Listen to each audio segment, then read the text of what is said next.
93.5 red FM पे एक कहानी ऐसी भी, प्रवीण के साथ।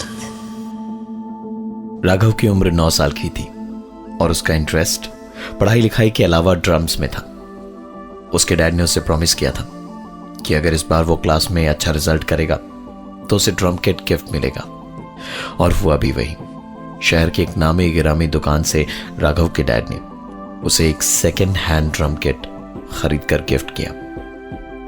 राघव का आज का सारा दिन ड्रम्स को सेट करने और उसे बजाने में चला गया। देर रात जब वो अपने कमरे में सो रहा था तो अचानक टेबल के बगल में रखे फैन के बटन को किसी ने दबाया, और उसके बाद धीरे धीरे टेबल फैन की स्पीड एक एक करके बढ़ने लगी।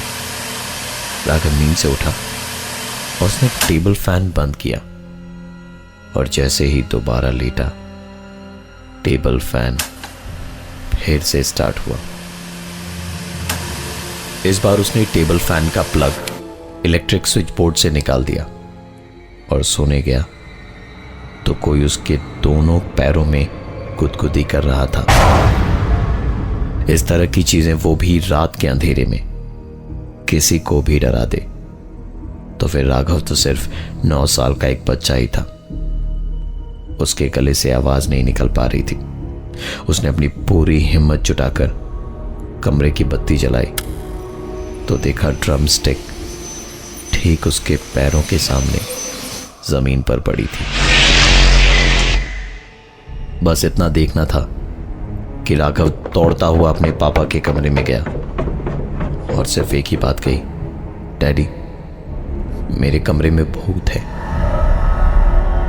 यह पहली बार था जब राघव ने इस तरह की कोई बात कही, और उसके चेहरे पे झलकते डर को देख उसने राघव की बात को सीरियसली लिया और उसके साथ उस कमरे में गए।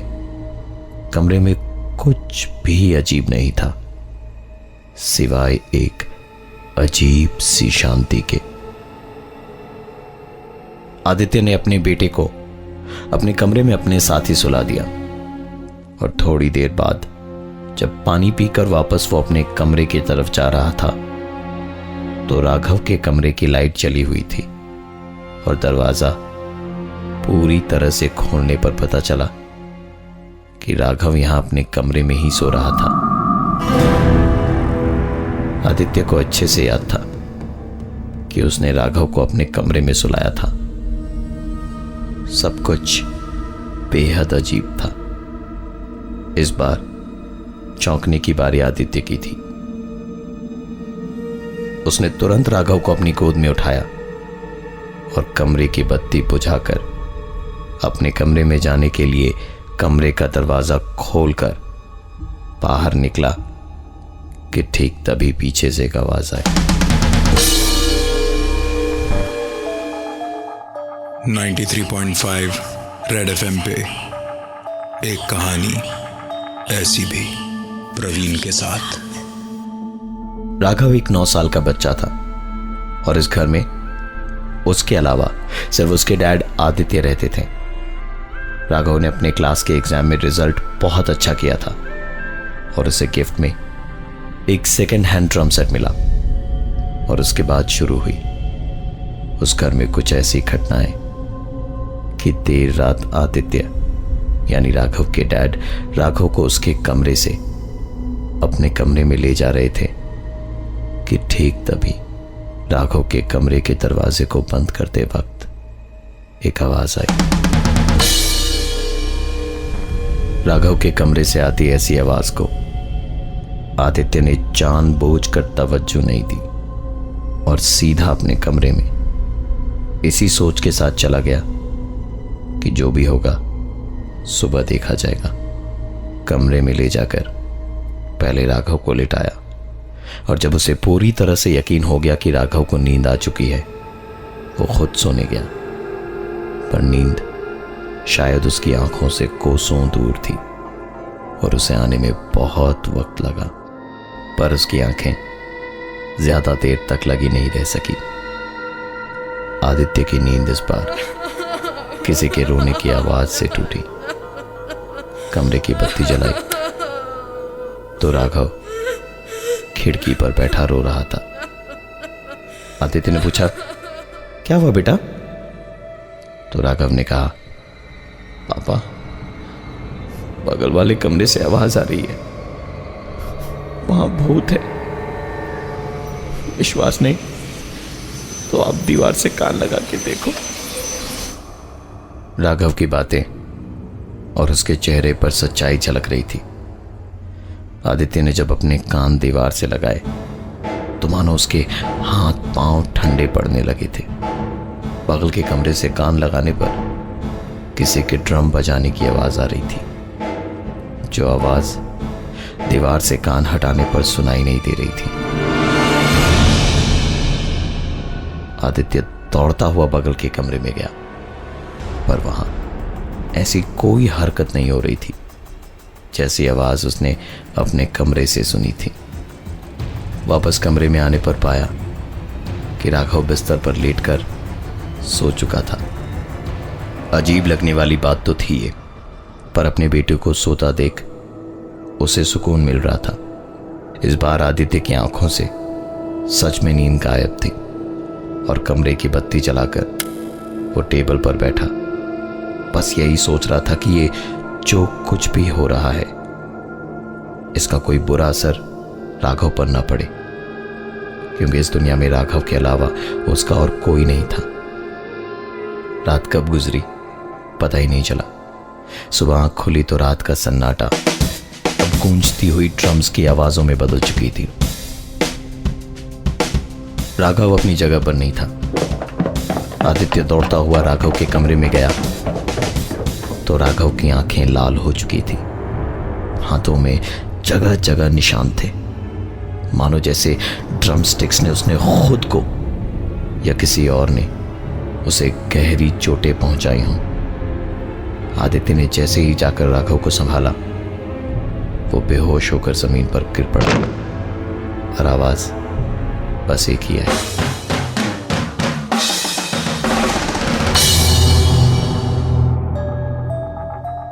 93.5 रेड एफएम पे एक कहानी ऐसी भी, प्रवीण के साथ। राघव के उसके क्लास में अच्छा रिजल्ट लाने के बाद में उसके डैड ने उसे एक second hand drum kit gift किया था और वहीं से शुरुआत हुई थी कुछ अजीबो गरीब घटनाओं की। आदित्य की नींद टूटी तो राघव के कमरे से शोर की आवाज आ रही थी। जाकर देखा तो राघव की आंखें लाल और शरीर पर जगह जगह ऐसे दाग थे मानो जैसे उसने खुद को ड्रम स्टिक से चोट पहुंचाई हो। आदित्य ने जैसे ही राघव को संभाला, वो बेहोश होकर जमीन पर गिर पड़ा। आदित्य ने तुरंत उसे उठाया और अपने कमरे में लेटाकर डॉक्टर को बुलाया, जिसने राघव की अपने एक कंपाउंडर की मदद से घर पे ही मरहम पट्टी कर दी। इसके कुछ दिन बाद तक इस घर में और कोई घटना नहीं घटी। आदित्य ने राघव के उस कमरे को कुछ दिनों के लिए बंद कर दिया। एक दिन शाम को जब आदित्य राघव को उसके स्कूल से पिक करके घर पहुंचा तो ऊपर वाले फ्लोर से टेबल फैन के चलने की आवाज आ रही थी। आदित्य हैरत में था क्योंकि टेबल फैन सिर्फ राघव के कमरे में था और वो कमरा उसने बंद कर दिया था। दूसरा झटका आदित्य को तब लगा जब उसने बत्ती जलाने की कोशिश करी, पर शायद घर पर लाइट नहीं थी और ना ही इन्वर्टर काम कर रहा था। सीढ़ियों के रास्ते जब ऊपर पहुंचे तो साफ हो चुका था कि यह आवाज राघव के कमरे से ही आ रही थी और यह आवाज टेबल फैन की ही थी। ताज्जुब की बात यह थी कि जिस कमरे के दरवाजे पर आदित्य ने ताला लगाया हुआ था वो खुला पड़ा था और दरवाजा भी हल्का खुला था। इससे पहले कि आदित्य दरवाजे को खोल पाता, राघव उस खुले दरवाजे से अंदर घुसा और दरवाजे को बंद कर दिया। आदित्य पागलों की तरह दरवाजे को थपथपा रहा था, पर राघव ने अंदर से दरवाजा नहीं खोला। ऐसा लग रहा था जैसे दरवाजे के ठीक सामने राघव ने किसी भारी चीज को रख दिया है, जिससे दरवाजे को धक्का मारने के बावजूद भी आदित्य उसे खोल नहीं पा रहा था। अंदर से बस एक ही आवाज आ रही थी, और वो थी राघव के हंसने की। आदित्य की बहुत कोशिशों के बाद जब दरवाजा नहीं खुला तो वो थक कर जैसे ही बैठा, कमरे का दरवाजा अपने आप उसकी आंखों के सामने खुला। दरवाजा खुलते के साथ ही वो अंदर की ओर भागा, और अंदर का नजारा किसी को भी डराने के लिए काफी था। ड्रम किट का हर एक ड्रम निकालकर एक गोले में सजाया हुआ था, और उसके बीच में राघव बैठा हंस रहा था। आदित्य ने चिल्लाते हुए पूछा, ये क्या कर रहे हो? राघव का जवाब था, श्श, डैडी, मेरी क्लास चल रही है अभी। 93.5 रेड एफएम पे एक कहानी ऐसी भी, प्रवीण के साथ। राघव के कमरे का दरवाजा बंद था, और आदित्य के दरवाजे को खटखटाने के बाद भी राघव ने दरवाजा नहीं खोला। अंत में जब दरवाजा खोला तो ड्रम किट का एक एक ड्रम निकालकर एक गोले में सजाया हुआ था, और इसके बीच में राघव बैठा हंस रहा था। आदित्य ने चिल्लाते हुए पूछा, ये क्या कर रहे हो? राघव का जवाब था, श्श, डैडी, मेरी क्लास चल रही है अभी। आदित्य के गुस्से की सारी हदें पार हो चुकी थी। सारी प्रॉब्लम्स तब से शुरू हुई थी जब से ये ड्रम किट आया था इस घर में। उसने गुस्से में ड्रम किट के एक हिस्से को उठाया और फेंका, लेकिन उसके बाद उसकी और हिम्मत न हो पाई, क्योंकि ड्रम को जमीन पर पटकने से चोट उसके बेटे को भी लगी। ड्रम को उसी कमरे में उसी हालत में छोड़ आदित्य राघव को लेकर निकला। उस कमरे को बंद कर आदित्य राघव को लेकर सीधा उस दुकान पर पहुंचा जहां से उसने वो सेकेंड हैंड ड्रम किट खरीदा था। बातचीत करने पर उस ड्रम किट के पुराने मालिक के पते का पता चला। उससे जाकर बातचीत की और सारी बात बताई। उसने बताया कि ये ड्रम किट उसके बेटे का था। वो दिन भर इन्हीं ड्रम्स में खोया रहता था।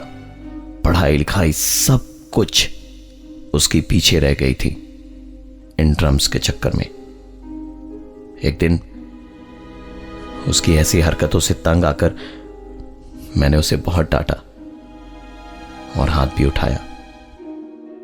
वो एक आखिरी दिन था और मेरी जिंदगी की शायद आखिरी और सबसे बड़ी गलती भी। मेरे बेटे ने सुसाइड कर लिया था। उसकी हर एक चीज मुझे दिन रात बस उसकी याद दिलाती और मेरी गलती का एहसास दिलाती।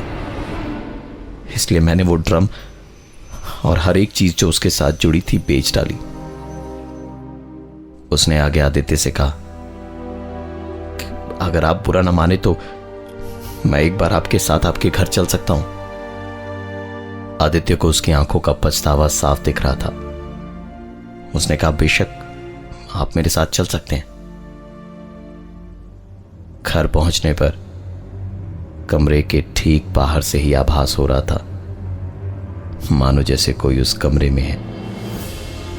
और कमरे में घुसते के साथ साफ हो गया कि वहां सच में कोई था।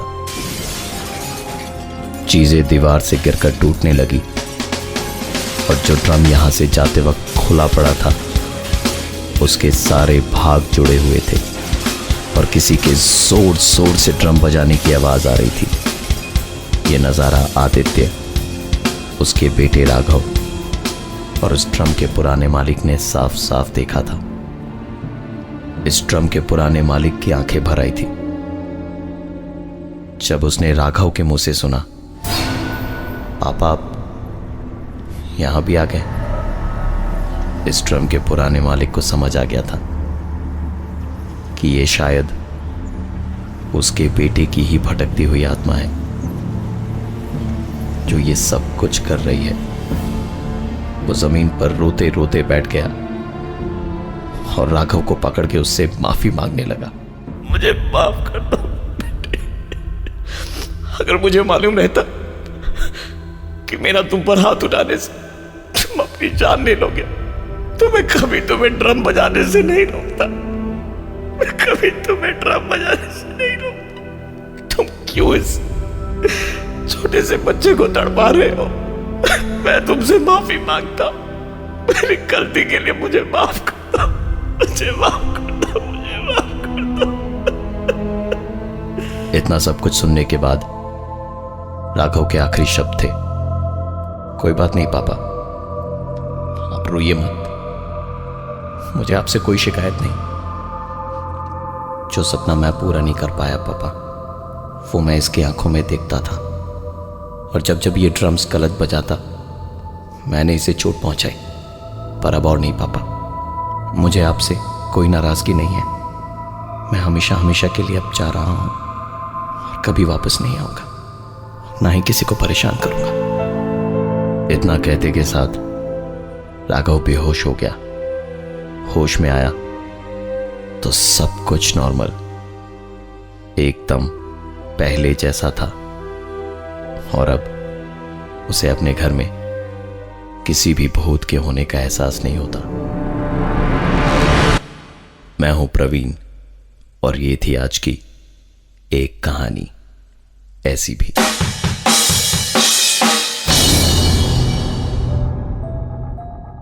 .5 रेड एफएम पे एक कहानी ऐसी भी, प्रवीण के साथ।